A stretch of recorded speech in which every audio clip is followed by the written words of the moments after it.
Doctor साहब ये कहते हैं कि मोहम्मद सादिक साहब का अफगानिस्तान का दौरा बहुत अहम है।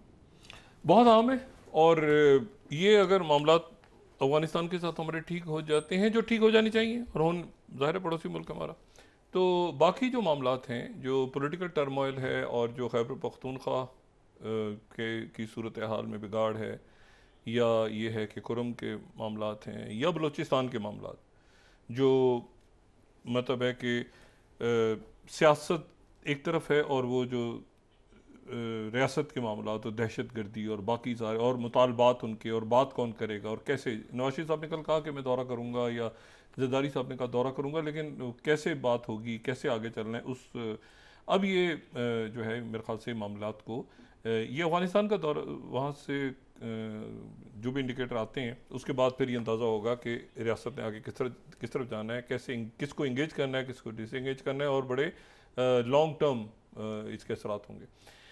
अच्छा, ये जो मैंने आपसे बात की ना कि ये पूरी दुनिया, अब आज देखें एक और क्या बात हुई। प्रेसिडेंट ट्रंप ने एक ऑर्डर निकाला है अपना, जो 12th, अगर मैं यहाँ पे दिखाऊँ, मैं स्टीव विथकॉफ पे भी आता हूँ, लेकिन उससे पहले मैं आपको बताऊँ कि उन्होंने मज़ीद किस किस की जो सिक्योरिटी क्लियरेंस है वो ख़त्म कर दी है। ये जो उनका प्रेसिडेंशियल ऑर्डर है, ये जो वाइट हाउस का, तो ये मेमोरेंडम में उन्होंने सिक्योरिटी क्लियरेंस जो ख़त्म कर दी है classified information from specified individuals. अब ये जो नाम है, ये तो पहला तो हो गया ना एंथनी ब्लिंकन, ठीक है, जो हमें लिस्ट में नज़र आ रहा है सबसे ऊपर, एंथनी ब्लिंकन से उन्होंने ले लिया। फिर आ रहा है जैकब सुलिवन। जैकब सुलिवन वो हैं जिनको हम जैक सुलिवन कहते हैं, यानी जो NSA। अच्छा, उसके बाद ये बाकी कुछ अटॉर्नीज़ हैं, कोई बाकी लोग हैं। अच्छा, फिर हिलरी क्लिंटन का नाम आ गया, जो कि साबिक खातून अव्वल रही हैं अमेरिका की, और फिर सेक्रेटरी स्टेट भी रही हैं। अच्छा, उसके बाद एलिज़ाबेथ चेनी। ये एलिज़ाबेथ चेनी जो है, ये वो हैं जिनको लिज चेनी कहते हैं, और ये वो लिज चेनी है जो कि डिक चेनी की बेटी हैं। वो डिक चेनी जो कि बुश जूनियर के जो हैं वो 2001 से लेके 2009 तक उनके वो नायब सदर रहे, और बुश सीनियर के वो सेक्रेटरी डिफेंस थे।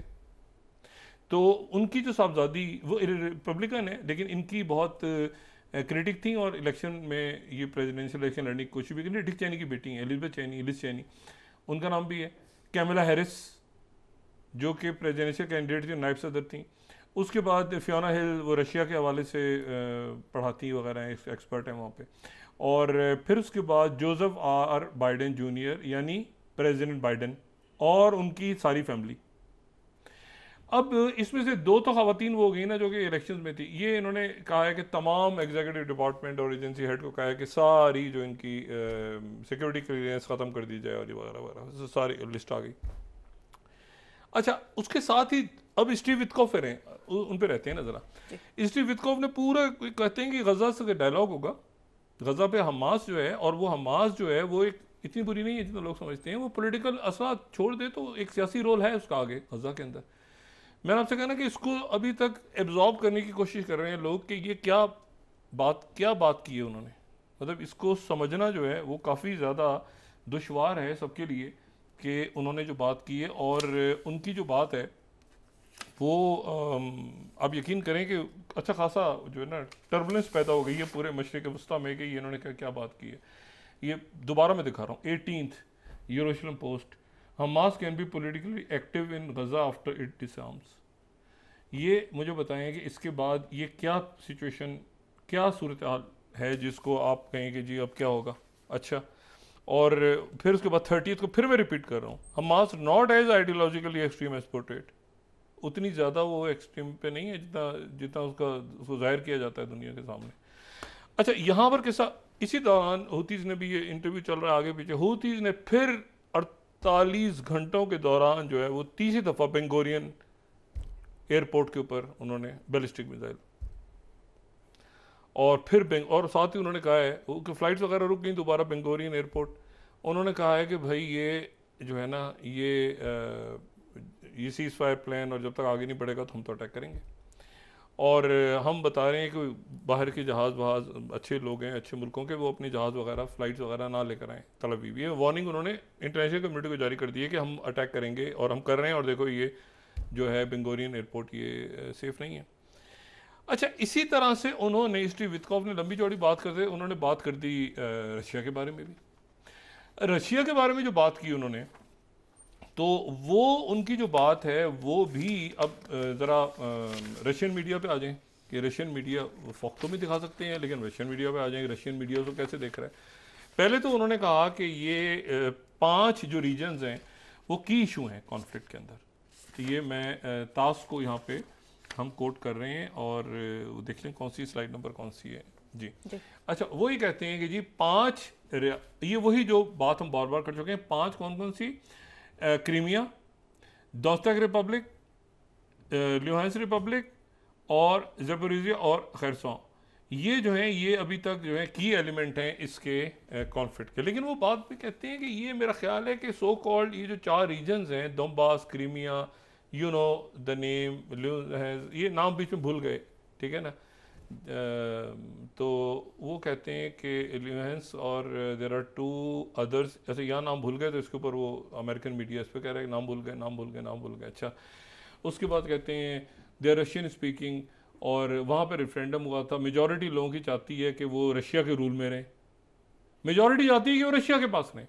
और मेरा ख्याल ये है कि ये कॉन्फ्लिक्ट है बहुत बड़ा, लेकिन ये है कि चीज़ें सेटल हो जाएंगी। बहुत पॉजिटिव हमारी आगे बातचीत बढ़ रही है, ये इन्होंने टकर कार्लसन को इंटरव्यू में कहा। अब ये जो मामला है, और फिर उसके बाद वो कहते हैं कि that's the elephant in the room के कॉन्स्टिट्यूशनल इश्यूज हैं यूक्रेन के अंदर, कि कैसे वो जो टेरिटरी को छोड़ेंगे अपनी डिफेक्टो कंट्रोल में तो जा चुकी हैं, कि क्या दुनिया एक्नॉलेज कर लेगी वगैरह, कैसे एंड अप होगा सारा कुछ। लेकिन ये कि उन्होंने कहा, और ये भी साथ कहते हैं कि क्या ज़ेलेंस्की जो है वो पॉलिटिकल सर्वाइव करेगा। इस पीछे वाली स्लाइड पर अगर चले जाएं तो उसमें उन्होंने कहा कि ज़ेलेंस्की क्या पॉलिटिकली सर्वाइव करेगा। इलेक्शंस की डिमांड कर दी उन्होंने, इसी इंटरव्यू में उन्होंने कहा है कि इलेक्शंस यूक्रेन में होने चाहिए, ठीक है। और ये देखें, can Vladimir Zelensky survive politically, ये सेकंड लास्ट लाइन नीचे से कोट कर रहा हूँ। अच्छा, इसी को पॉलिटिको ने उठा के 24 अगर पॉलिटिको कोट कर देते हैं कि Ukraine agreed to host presidential elections. उन्होंने असल जो बात की, उन्होंने कहा ज़ेलेंस्की मान गया इस बात पे कि इलेक्शन करवाए जाएंगे, मैं छोड़ दूंगा, ठीक, इलेक्शन करवाऊंगा, अपनी सदारत से अलग हो जाऊंगा। दूसरी जो बात उन्होंने की है, उन्होंने कहा कि ये पुतिन तो बहुत अच्छा आदमी है, पुतिन बहुत अच्छा आदमी है। और मैं आर्टी कोट करूँ, उन्होंने कहा कि वो कभी चाहता, किसी सूरत नहीं चाहता यूरोप की तरफ आए, वो यूरोप की तरफ वो देखना में, ये आर्टी 23 कहते पुतिन का 100%, 99 नहीं, 100% doesn't want to invade Europe, 100%। और ये उसके बाद इनसे पूछा कि वो यूरोप ये कह रहा है, बरतानिया ये कह रहा है, तो उन्होंने चर्चिल के आगे से उन्होंने कहा, चर्चिल तो ये कहता था मार्च थ्रू यूरोप, और वो इंटरव्यू सुनने वाला है। अब मसला ये है सारा कि यहाँ पे अब सब फंस गया कि ये क्या हो रहा है भाई। एक तो उधर ज़ेलेंस्की ने तो बताया नहीं वो अपने लोगों को, कल परसों मीटिंग होने जा रही है जद्दा में, साथ ही वो कह रहे हैं कि ये जो है हमास है। अच्छा, उधर इलॉन मस्क साहब जो हैं, जिनका स्टारलिंक हमारे साथ भी साइन हो रहा है, इंडिया में भी हो चुका है पहले, और वहाँ तो एक्स चल रहा है खुल के, उन्होंने मोदी सरकारों को सू कर दिया है।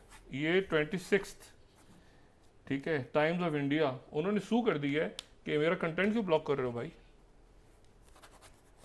अच्छा, ब्लूमबर्ग, इशू ये है कि अब इस पूरे फड्डे में, अच्छा वहाँ तो उनके प्रॉपर, यानी वो तो वहाँ पर स्टारलिंक का भी, हमारे यहाँ तो एनओसी वगैरह हुई ना, वो तो स्टारलिंक का पूरा उन्होंने वो अपना जो उनके लोकल 2 बड़ी आईटी फर्म्स हैं उसके साथ उन्होंने कहा कि भाई आप इनको भी अलाउ कर दें। हालांकि वो भूटान में और कुछ जगहों पे है स्टारलिंक, लेकिन मेन जो इंडिया है वहाँ पे नहीं है, और बड़े कंसर्न्स भी हैं लोगों के। मैं उस डिबेट में नहीं जाना चाह रहा स्टारलिंक के हवाले से, क्योंकि डेटा शेयरिंग और ये ज़ाहिर सिक्योरिटी के पॉइंट ऑफ व्यू से, इसीलिए वो हुआवे को आपको पता है ना सिक्योरिटी की लिस्ट में डाल दिया था अमेरिकन ने। तो अब इशू ये है कि वो उन्होंने सू कर दिया, प्राइम मिनिस्टर मोदी के अगेंस्ट वो जा रहे हैं कि जी आपने कैसे हमारा कंटेंट ब्लॉक किया, एक्स का, यानी एक्स का कंटेंट ब्लॉक किया उन्होंने।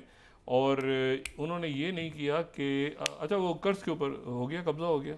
अच्छा, आप देखें कि ऐसे वेस्टर्न मीडिया जो है ना, कर्ज का जो इलाका था दरमियान में, जिसमें बहुत दिनों से बात कर रहा था, जिनके बारे में था हज़ारों लोग यहाँ पे यूक्रेन के और बाकी मुल्कों के कैदी हैं, वो अल्टीमेटली वहाँ पे वो उसका फॉल हो गया आज।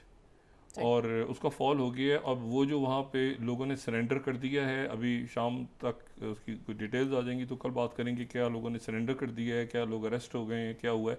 लेकिन जो कर्ज का इलाका है वो फॉल हो गया है, रशियंस ने वहाँ पे कब्जा कर लिया है।